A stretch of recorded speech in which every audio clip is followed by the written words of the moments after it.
welcome back to my channel. So today I'm here with Deneka. And basically we're going to give you guys a story time. This is probably the first and last and only story time you lot will ever get from me, and I'm only telling this story because in my previous videos, which was the tips on insurance, I spoke about this and I asked you guys, would you like to hear it? And you said yes, so here we are. It was the 3rd of September 2019 when Rahimaa tried to kill me. I didn't try to kill you. She's lying. I didn't try to kill her, but we're talking about this time. It was only this time last year. 3rd of September last year. How many months was that? 7 months ago. 7 months ago. I don't even know where to begin with this story because this day was just doomed from the beginning. It was doomed from the beginning. It was like a sign that we should have never left our houses. We were getting signs from from early morning as well though. From days before. We were not meant to be there. So we live in North London, obviously, and we were going to Northampton. It's 60 odd miles, and everything was just telling us not to go, but we went. But wait, you just reminded me about days before, guys. The week before, I had a dream that I got into a car accident, and the dream was that I was driving on a dual carriageway, and then a learner driver had bumped into me, and it was even a red car. My car had a red mark, and I told people about this dream. I was not gonna lie, I'm due to get into a car crash. I'm not gonna drive like that. You know what I mean? So I'm due to it was normal. I'm due to get into an accident. Then the day this happened, a madness happened at my house, and she came to my house in the morning and dropped me off McDonald's breakfast. Yeah. So we were stuffing up our face with McDonald's breakfast, and I had to run a few errands, whatever, and I was gonna meet on later, and I was gonna drive us to Northampton because we needed to collect our keys for our uni house. But bearing in mind, we had this plan to go to Northampton on the 3rd of September for weeks. We always said we're gonna be the ones to go collect the keys. And we live with 5 other people. Because there's 7 of us, and for months it had been decided Deneka and Rahimaa were gonna go get the keys. So I was meant to drive because we wanted to move our stuff down, and my car's bigger than hers. But a week before, I found that something was wrong with my brakes, and I was kind of delaying on fixing them. If you've got a car, you'll know how you delay these things. So I said, I don't want to drive 60 miles. So we said, Rahima's gonna drive, we'll just collect the keys and we'll just carry less stuff. And was we not meant to just go and come back? We wasn't planning on. We weren't planning on staying at all. We were literally meant to get there for 2 p.m, sort everything out, drop my sheets off, because I bought sheets, stuff like that. I don't know. I had bare stuff in the back of my car. You had a lot of nothing. Yeah, I don't know what it was. So we bought that all. But it's such a good thing that we did, because we ended up there for 24 hours. We nearly got stranded on the motorway. So this story time, guys. We didn't nearly get stranded, we did get stranded. We were stuck. No, because we got out of it, so we wasn't stranded. So how we nearly died and how we got stranded at M1, but we made it out, innit? We're here now. Yeah. So I had to drive, cool. So we didn't drive because we didn't want to get in an accident, and her car, there's something wrong with her brakes, so we didn't want her to drive.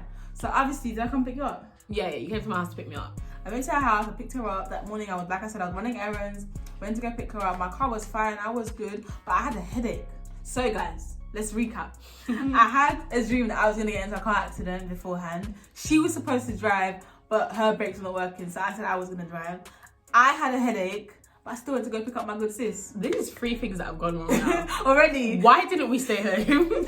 Cool. I usually, when I'm driving, I blast music. With a headache, tired, ill, I have to blast music. Everyone on the road needs to know that I'm here. Yeah.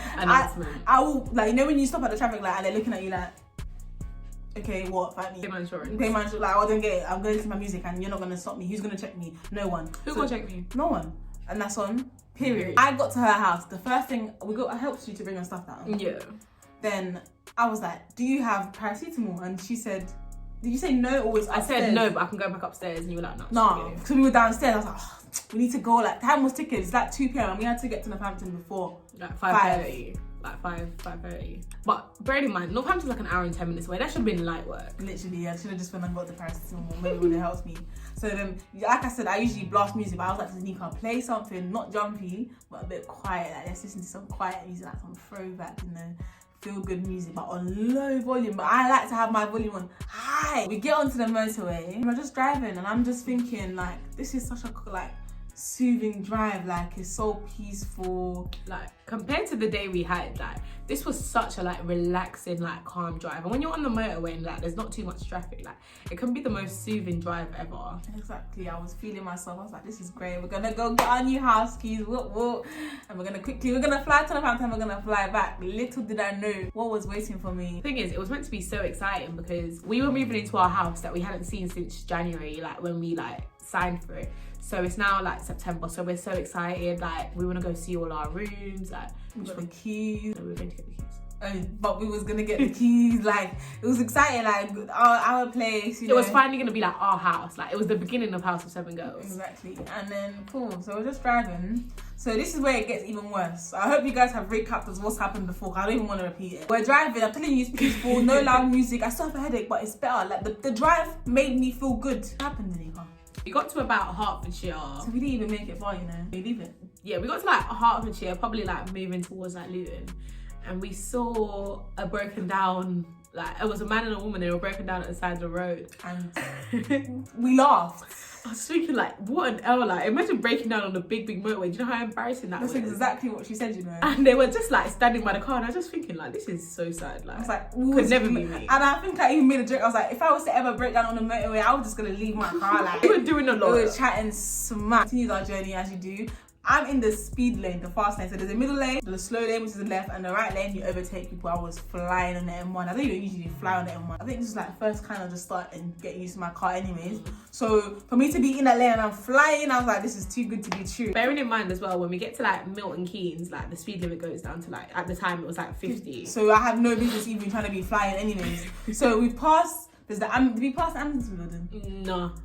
We didn't. So we had, I think we were approaching... We weren't at Newport Pagnell yet. We were approaching Bedfordshire. When you're in Bedfordshire, you're basically home, you're close to home. So I was like, raw, like, we're getting close, like, we're nearly there. And we were kind of running late. I don't know how, but we were running late because we had to call them to say... No, we called them once. We stopped. Okay, cool. Anyways. So I've had a headache. We're flying. We're basically nearly at our location. Then I started hearing what was the noise? It was like a vibrating noise. Yeah, it was like, I don't know, it was like zzz, or like a it was just like rustling, like. And usually when you drive on certain pavements, your car can change noise in it. But I was like, I don't recognize this noise, and it was going on for a minute. You know what? Like, you know, if you ever wash your jeans in the washing machine and you can hear the button going, that's literally the noise it was making. So I could hear. I'm like, Deneka, what's that noise? Deneka's like, I think she's bugging at this point. Yeah, what noise? Like, there's no noise. I'm like, no, Deneka, what's that noise? So we're listening to the noise. I'm trying to figure out what's going on because I've never heard this noise in my life. And I'm going quite fast, like I'm on the motorway, I'm in the fast lane. So I'm thinking, cool, I've got to move. But then my car starts to shake, guys. As in, we're going... Literally, like, you could see the steering wheel vibrating. But yeah, and I thought... Then the noise started to get louder. And remember, I'm not listening to loud music, so I can hear everything perfectly. So when I told Deneka, what's that noise? And she wasn't taking me seriously, I wanted to bug out because what? So the car started going... Bear in mind, behind me, there's cars going as fast as me. There's lorries to my left of me, behind me. And the car's just shaking. I was like, what the hell? You were just like, oh, what am I going to do? And you were like, oh, I need to get to the hard shoulder. There's roadworks from like the start of Buckinghamshire, like to past Northampton. So there's no hard shoulder. So now Raheem is like, I need to get to the hard shoulder. I was like, bro, you need to stop. There's no, so I'm using my common sense. There's a madness going on in my car, and I've got to stop because if I continue going, God knows what's gonna happen, you know. Curtains. And I promise you, if I did continue going, me, Deneka, and the car would have went flying. We would have went flying. It's not funny. Like, we would have flew over the central reservation. And my car is small as well, so I think we would have tipped. Cars would have went. I don't know, like, if any of you have ever had a tyre problem, but when you've got a tyre issue, your car drifts completely. The way we would have drifted, it would have been that way, into the central reservation, over it, and onto the other side of the road. And then cars would have just been hitting us. We would have died. We actually would have been dead. So I'm thinking, I've got to stop the car, but there's no hard shoulder, so how am I going to stop? And there's lorries and cars going as fast as me, you know. At this point, I wasn't panicking. I was trying to figure out what's this noise, and the only way I can figure it out is if we stop, and I couldn't stop. So I said, cool. I put my indicator on, I put my hazard lights on. I was like, cool, I'm in the fast lane. What I need to do is get to the slow lane. And I said, I'm gonna have to stop this car. whoever's behind me, whether they stop too, whether they crash into us, I must stop this car because we need to get out. We need to get out because the shaking was too much. I did it. Put my hazard lights on. I was preying to see the car behind me. I'm like, cool, I'm moving left. I'm preying the car behind me. Not enough, I've got to move left. But there's lorries and cars in that lane. But I said, I must stop this car, whether you guys stop or not. So I just came to a stop. Boom. Wait, no. When we got into the middle lane, we made it one lane over, and then the smoke started. And then that's when you can smell the smoke. And Deneka's like, I'm like, but again, I wasn't, at this point, I actually wasn't stressing. Like, I was just thinking, what's actually going on? So I moved on to the left lane. I've now stopped the car because, I don't know, it's not me this car was going to kill. It's not the car that was going to kill us. Deneka opened the door. She said, your tyre. And the thing is, it was so dramatic because all I could see was smoke and the tyre was like, Raheem, the car's on fire. But like, I pulled my charge, I yanked my charger out the like... What spun me was that she said that my tyre was on fire. I couldn't understand her. I had to ask her, what are you talking about? The thing I remembered, we're actually on the M1, guys. If you know what the M1 is, there's no harsh weather. So we've stopped in the middle of the lane where cars are supposed to be functioning. But I don't care. My hazard lights are on. So that's between you guys and each other because the tyre's on fire. That's between you and the highway. And the highway crew. So the cars, they're even beeping me. Excuse me. But the thing is, like, when I pulled, I was closer to like, because obviously I was on the passenger side, there was nothing on my left. So when I pulled the charger, I said the car's on fire, I got out, she was still in there. Like, but that was her own. I gave her one warning. And I couldn't process what was going on. I didn't understand what she was saying to me. I didn't even know what to do. I'm thinking, got bare stuff in the back of the car. I thought I was in the movie. I thought, the scene in the movie scenes where the car's about to blow up. I'm like, oh my God. So I didn't believe Deneka when she said the car was smoking on fire. Whatever she was trying to say to me wasn't English. So I got out of the car and went round and said, ha! So, the car's actually smoking, like the tyre's actually smoking. There's loads of cars around us. There's no police, no nothing. I didn't know what to do. And if I wasn't with Deneka, God knows what would have happened with that car. Maybe it would have blew up like the movie because of what? People are beeping and people are staring at us. I'm just thinking, they're shouting. The car's on fire. They're shouting like, why am I stopped in the middle of the road? But I'm thinking, I don't know what you want me to do because... Come and move it. So move the car. I'm in my head, I'm just processing. Once I got out of the car and saw the smoke, that's when I started panicking. I'm like, Deneka, the car's on, like, are we gonna die? It's blowing up. The first thing I did was call my dad, who's all the way in London. I don't know how he was meant to help me. I think I called the police. You called the police. I already told you guys. I said, someone come save me. I already told you guys, if I wasn't Deneka, the car would have blew up. I wouldn't be here today. She called the police, she called the recovery people, and I just about managed to call my insurance people. I was just trying not to die on me, so honest. Like, the way I was seeing cars speed past me, I just said, this is my end. Then Deneka even called her mum and said that we got into whatever happened. And her mum said, Chai, so you didn't drive because of your brakes, and now you're telling me you got into an accident. So but, like, when we got out of Rahima's car, like the state of the tire, I'm thinking, how are we alive? You couldn't see any tire. It was I'm gonna insert the clip, guys. Watch it.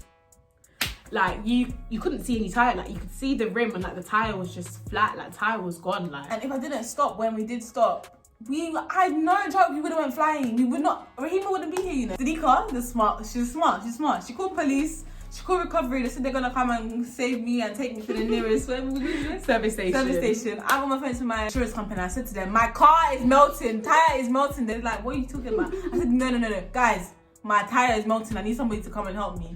They're like, right, you can get recovery to come. I said, you know what? I'll call you guys back because you guys are wasting my time. But they were doing a madness. They were talking about they'll be with us in like up to 3 to something hours. So like, you guys, the tire is melting. We're on the motorway. No hard shoulder. There's lorries. Is this thing gonna blow up? Then the police or somebody told us to stand behind the roadworks. When I called the police, like they asked us where I was like, I'm on the M1, and they were like, you have to be more specific, love. And I was like, I figured out where we were. And they were like, oh, we're gonna send recovery. So it took about...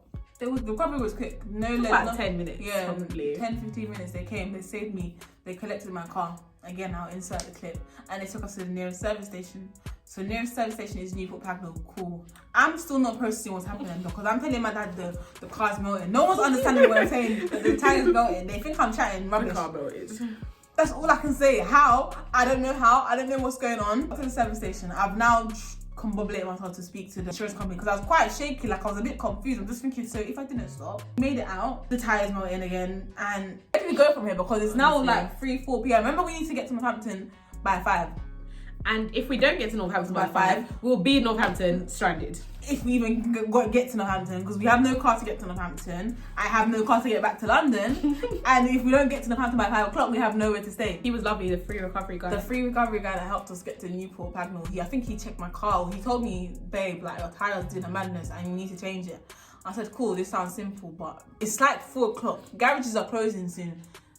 I'm not going to be able to get to them, but my insurance company said they could get someone to come to me with a tyre. They said, your tyre's out of stock. I said, right. All is well. Like, we were literally sitting in KFC in Newport Pagnell, and I was like, we got to do something. I was like, boom, like, let's leave the car. And then Rahima was like, and I was like, leave the car? We have to, like, get to Northampton, because if we stay here and wait for your insurance company, we're stranded for the whole night. If we leave the car here now, at least we've got somewhere to stay. Like, so I called the estate agent and I was like, hiya, like, we're on our way, but we're broken down on the M1. And they were like, yeah, no worries, someone will stay at the office for you. So we got an Uber from Newport Pagnell on the motorway to Northampton. Just about Milton Keynes. And I literally left my car in the service station. Somebody could have taken it. The tyre was all dead up. Luckily, I didn't get a ticket. I think they saw what was going on and said, you know what, we'll allow you. Someone could have actually stolen it as well. Someone could have taken my car. Like, when I told my parents, my dad, I left my car, he was like, what, you did what? But I was like, bro, like, what can I do? Because I'm calling garages and they're saying, but when you have to come tomorrow, we're closing, or it'll take me like 30 minutes to get to them. And we couldn't get to them. We couldn't. We had to wait for the insurance company. And we need to get our key. Time was not on our side. So honestly. I said, you know what? I ain't got time to be thinking about this right now. I left the car. We quickly flew to Northampton, got our key, went to our new house.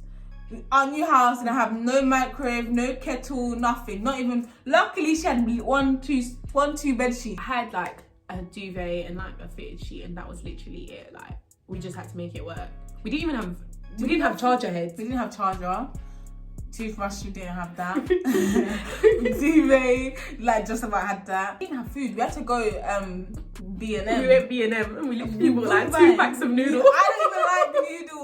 I don't even like noodles. Deep the struggles that I had to go through that day. And we bought juice. And I remember, like, our estate agent, we're gonna have to love them for this forever. Like, they gave us all travel mugs, like, with their logo on it, and it had like a biscuit, tea bags, coffee in it, like sugar, them salt. Biscuits. They slapped for breakfast still, because I don't like noodles, so it was actually a struggle for me. Why did we buy noodles though? I like noodles. But we just had KFC whilst we were trying to get ourselves to Northampton. Trust us to just be. So then, but we thought we're gonna be here for the rest of the night, and in the morning till we try and get back, because I still didn't know what I was gonna do. Like, how am I gonna move my car? How did we move my car? The next morning, your insurance company called, and then we got a cab back to Newport Pagnell. No, I had to meet my insurance company there, and they even charged me extra for where I needed to go. Where did we went back to Northampton. The local scammers, they charged me. Imagine I pay insurance on a monthly basis, and they charged me extra because it was more than however many miles that's in their policy. We bought snacks, food. It was a ghetto night. We were just thanking God, I even know, common sense for me to stop instead of continuing. And you know what, it's so mad though, like, because we were in our home and like we were just like the mind frame we were in, nothing was making sense. Like, we bought a whole drink and we just like had it out instead of putting it in the fridge. Like, we were so confused, like I couldn't even believe it. I had to snap it and show everyone what was going on, because I couldn't, it was disbelief. And everyone's asking me, how did this happen? I can't tell you how it happened. I wish I knew. I wish I knew, because my car was fine the whole morning I was driving. We got back to Newport Pagnell the next following day. Dropped off our stuff. Before that, we were still at the house in Northampton, because we were expecting them to say like, we'll be an hour, we'll be like whatever. So we were like, we're ahead of them. Mm-hmm. So we're sitting at the table now. I think I'm eating my noodles. You're just doing whatever. So we called. Did we call Uber? Yeah, we called like the insurance company, and he was like, all right, I'll be there in 15 minutes. We said, where? But we're still in Northampton. We ain't brushed our teeth. We ain't done nothing. Like, we had to get ready so quick. We even called an Uber or whatever it was, cab to get us. And we wasn't ready. Like, we were literally like, let me get this, let me get that. It was all over the place. No. Tell them that my car battery was off. No, wait, that was after. That was when we got to the mechanic. No. It was when he was taking us to the mechanic. You left the lights on. I left my lights on in my car, allegedly. I don't believe it anyways, because I wasn't there to see, because the man got there before us, because we definitely wasn't making it in 15 minutes. She's got no tyre and no battery. So he can't even move my car.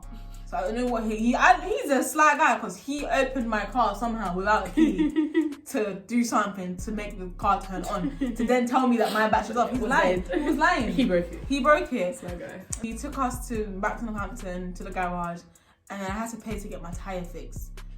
I don't even know how much it was. I don't think it was too much. You know what? It was for Northampton tyre shops are scammers.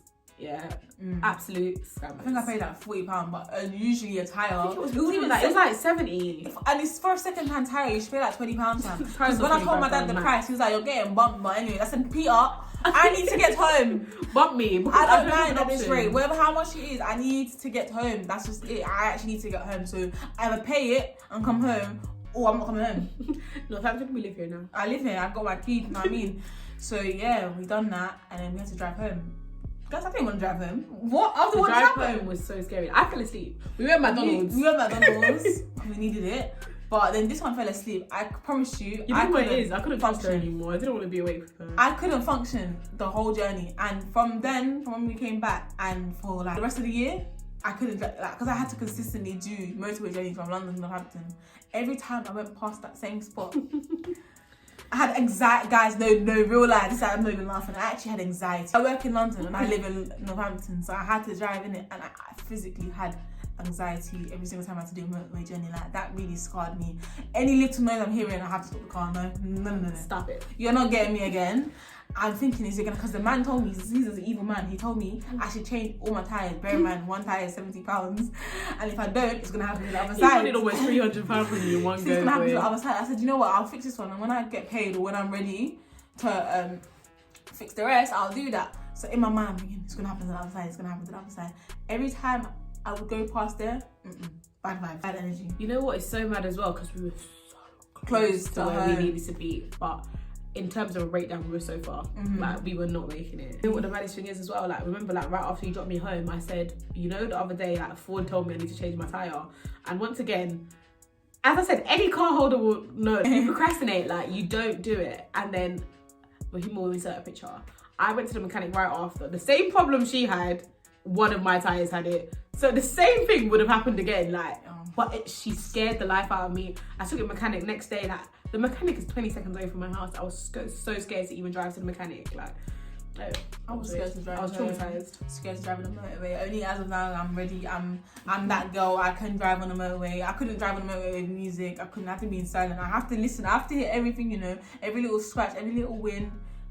I remember when you said you're coming in and you heard a noise, so you stopped. I stopped. No, you will not take me. I heard a noise, so I stopped. You cannot take me. I had to be so mindful because I don't want that to happen to me again. And luckily, I have common sense, and I managed to not get us into an accident, a proper accident anyway, because it could have went so left, not for just us two, for other people on the road. Honestly. So just, guys, if you have a car, make sure you check, because again, I'm not the type of person, which is bad, who checks your oil, your car tires before you do long journeys. Anything. Like, it's not even anything mad. Literally, just like give all your tires a little kick. A little kick, or even a little press. Because you mean, what am I even checking for? I don't know what I'm checking for. You'll feel it though. Like, you'll know if there's a problem. Like, so I have to double check because. Do you remember, like, we broke down? I was talking to one of my friends, and he was like, "Did you check the tire thread?" And I was like, "What? What are you talking about?" Yeah, the man was telling me how my tire tread was this, and it was heat on the road, and then that's why it was. We don't know all of that. I don't know what that means. So, yeah, don't be like us. When you see like flags, I had to put water in your car for the first time since you bought it. When you see signs and flags or something wrong with the car, do not ignore it. I'm begging you, because we could have been dead. We might not be lucky. Like, Rahimaa loves to use this. This car cannot defeat me. Like, it's her favorite. The car can and will kill you. Yeah, guys. As much as I say the car cannot beat me, I am still in the car. No, the car could have fling me right over there. What the hell? And I need to be more mindful myself even now. With this experience, I told you guys I was traumatized, but I'm stronger. Are you stronger than you were yesterday? Yes, I am. We're stronger than we was in September. Word to J-Ho. So be careful, stay safe, and thank you for watching. Hope you enjoyed our story. You guys better like, comment, subscribe, and like and comment as well, because I told you this is the only story time you will ever get from me. So you better watch it. First and only. So you better appreciate this, because I told you I was traumatized. We are traumatized. Apparently I nearly killed her. Fake news. If I nearly died and you were the one driving, who else's fault was it? Am I meant to make them up? You were supposed to drive us. And I didn't drive us because I didn't want to kill you, and then boom. God said, I will humble you too. Honestly, like, because why did we need to go?